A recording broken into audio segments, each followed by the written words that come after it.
माझी जी पिढी आहे आपल्यात फार वयाचा फरक नसेल, काही वर्षच असेल. त्वरित उत्तर आलंय. आपली पिढी ना जरा भाषेच्या बाबतीत कन्फ्युज्डच होती, कारण मी पूर्णपणे इंग्रजी माध्यमात शिकले आणि आमच्या शाळेमध्ये मराठीत किंवा हिंदीत बोललं शाळेच्या प्रेमाईसमध्ये तर फाईन लावायचे. आम्हाला 50 रुपये द्यावे लागायचे जर मराठीत बोलताना किंवा हिंदीत बोलताना पकडले गेलो तर.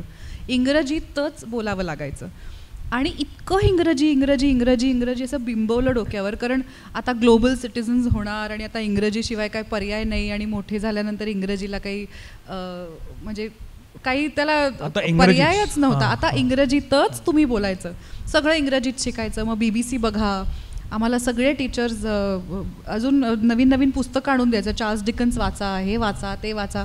हॅरी पॉटरची ओळख पहिल्यांदा माझ्या इंग्लिशच्या टीचरनी करून दिली की हे वाचा, हे चांगली भाषा आहे.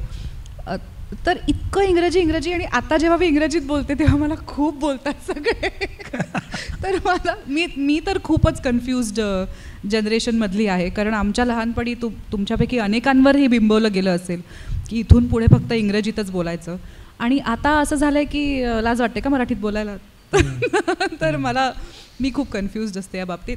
पूर्ण व्हिडिओ पाहण्यासाठी महाराष्ट्र दिनमानच्या YouTube चॅनेलला व्हिजिट करा.